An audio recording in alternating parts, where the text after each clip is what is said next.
Hey guys, this is Mark. Chris is behind the camera today. You're watching In the Light Outdoors. It's September the 16th, I believe. September the 14th is actually what it is, and we're just out putting up some stands and clearing some shooting lanes, checking some feeders, that kind of thing. But I wanted to talk just a minute about stand selection and stand preparation and why we picked the spot where we are right now. And basically it comes down to terrain features and habitat. Right where I'm standing, it's kind of a corner with about 3 different habitats. Up to my right here and up the hill, we have a select cut where they've gone in and thinned out the timber, mostly pine, a few oak trees. And then we have a kind of a draw. We'll show you in a minute a little underground stream that's coming out of the ground right here and making its way down to a little swamp. But there's a draw that comes down. On the other side of the draw is an older select cut timber, a lot bigger trees, a lot thicker, a lot more brush, a little more of a bedding area type situation. But the main feature of this spot runs parallel here, and it's basically a creek. It's a swamp. And we found it last year. It's got a lot of rubs in it. And we know that they're traveling up and down using this edge. The bucks are traveling up and down this edge. There's a lot of trails coming out of these select cuts, crossing this swamp, crossing this creek. And what I think is happening is the bucks are going to cruise right down the edge of this creek where they can look up into this select cut and cross every one of these doe trails, and there's a lot of them, a lot of doe trails that are crossing this creek. So theoretically that puts your bucks walking right in front of you if you got to stand in this corner. And as of today we do. We just set it right back over here behind me. And we'll walk over and look at it here in a minute. But there's a perfect little, right at the bottom of this draw, there's a perfect crossing right here in front of me. We put a little feeder bag up on this tree and a camera. And from that spot, it's a perfect, say 20-yard shot up to my stand. And we'll walk over there and look at the stand real quick.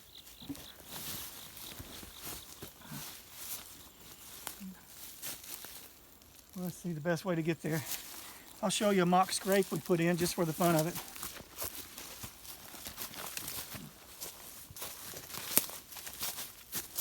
You can kind of see this edge. I mean, it's a thick little creek bottom right there. An old clear cut up behind me, select cut right behind me. An old logging road right here. There's just a beat down trail that goes right up through there. Actually, there's 2 good trails that go right up through there by that feeder. You know, the feeder will probably slow a doe down. You might get a shot of doe there sometime. But it's mostly right now just to see what's in here. But we trimmed a few lanes. You can see the stand right through here.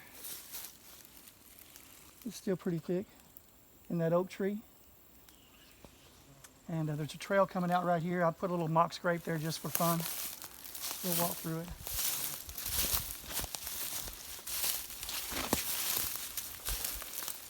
We had to pull this big limb down out of the way for a shooting lane, tied it off, and it just looks like a perfect scrape. So we made a mock scrape there.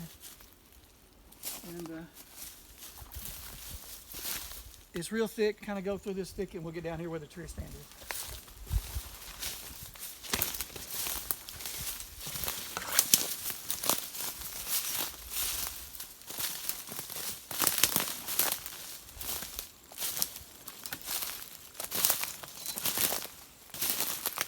All right, from up there, there's about 5 trails that cross right here. There's a couple crossing this marsh, coming out of the marsh there. There's one coming out of the clear cut that just walks down the side of this draw and crosses in the bottom. And then there's one that parallels the creek and crosses right there. There's 5 trails that are within 15 yards of this stand, which is really too close. But there's not much you can do about that. It's just one of those things. We just hope for the best, really. I'd love to be about 20-25 yards off the trails, but as it is, there's a trail 5 yards here. That's too close. I'll probably throw some brush and let them take the trail out about 10 or 12 yards that parallels this one.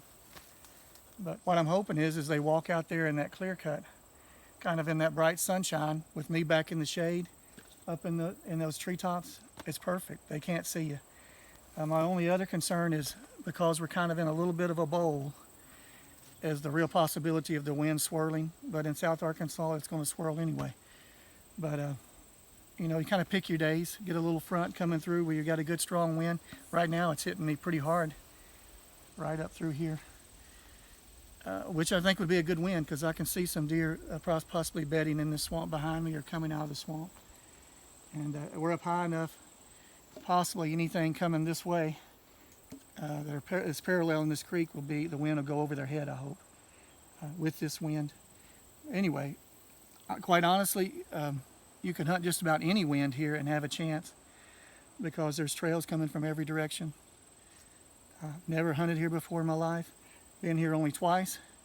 And I think this is the second time we're putting a stand up. We're going to leave, come back maybe opening day, or especially, definitely early season with all the water here. I'll get Chris to show you this little underground creek. It's coming out of the ground right here. And we haven't had rain in probably 20 to 25 days. It's mid-September. I don't think we've had a rain in September. So I'm guessing that water's there year-round. I mean, if it was going to be dry, it'd be dry today, because it's been dry the last month. But well, Mark, let me ask you something. If okay. somebody's new to deer hunting, or what are some things that you like to look for when you're setting up a stand on a new location, or you know, maybe they've got a new hunting area? Yeah. What are some things that you look for? Not that I'm antisocial, because I'm not, but the first thing I do is get as far away from everybody else's deer stand as I can. And a lot of times, it's something as simple as a creek. People don't want to cross the creek. You can't get your four-wheeler or your truck across the creek. You don't want to drag your stand across the creek. Thanks, Chris, for dragging my stand across the creek. But a lot of times people don't want to go to all that effort, and they don't have to, you know. But I like to do that. And so I noticed that there weren't a lot of deer stands across this creek in this particular select cut area. And so that was my first clue. Also from aerial photos, it was some obvious, what I would call terrain features or edges, where different types of timber. Across the creek is oak, here is pine, this is thicker pine, and this is kind of a swamp. Several terrain features come together right here, making for edges. Deer are edge creatures. They like to walk the edge of things. And so I just look on the maps, find those edges, those little funnels, and then just put in the footwork. Chris and I came in here a couple of weeks ago, nearly a month ago, and walked all this out, and decided this would be a good spot. But I like to get away from the other hunters if I can, and the other permanent deer stands, and put little simple stands like these up, or even climbers, or there's other options, little blinds and things like that, where other people typically aren't going. And a lot of times that's all it takes, just to get off the beaten path. And it was very predictable that these trails were going to be in this area because of these terrain features, and I was really pleased when we got over here. Lots of buck rubs, and lots of good trails. I know that some of these trails are hog trails, but there's deer in here. We've got only one buck on the trail camera in 2 weeks, a couple of doe families. I'm not concerned about that at all. These bucks are going to start moving. It's still kind of a summer pattern. In the next couple of weeks, when the velvet comes off, they're going to split up and go to their different areas, and this is definitely a buck area. Too many rubs in here. This is exciting to me. I'm looking forward to opening day. But that's the main thing, is getting away from the other hunters, and finding good, let's call them honey holes where there's not a lot of people. That brings up another thing. We've been crashing around in here all day, banging stands together, sweating like crazy. It's 90 degrees out here. And you say, well, Mark, aren't you running your deer off? Yes. Yeah, they left here. They heard us coming when we shut the truck door, probably. But that's the thing. We weren't trying to be sneaky. We weren't trying to be predators. We weren't trying to be hunters. We were just people walking in the woods today. And you've got that. You've got loggers. You've got hikers. Hopefully not too many of those. Trespassers. There's going to be people walk through here from time to time. Deer will get used to that. And so there's two options. You come in making noise and just do what you got to do and get out, or you can try to sneak in here. But it's going to be hard to sneak in here. So I'm going to save my sneak for opening day. I'm going to sneak in here and try to be quiet. Yeah, those deer run out. They run out 100 yards and stopped and listened, probably laid down, and when we leave, they'll be right back in here on this creek or wherever they feel comfortable. They're not going to worry about us in here today. I don't think. That's my approach a lot of times, simply because it's about the only approach. You just can't get in this mess carrying these deer stands and stuff in here without making a lot of noise. So why try to be quiet? We've been talking and different things. It hasn't affected the cameras whatsoever. Last week we did the same thing. 2 weeks in a row we did the same thing over here, 100 yards where I've got a camera set up. It didn't affect even the daylight activity. We had daylight activity even on the cameras. So they'll come right back in. But the main thing is just get out there, get up a tree and do what you can. See what happens. I'm looking forward to it.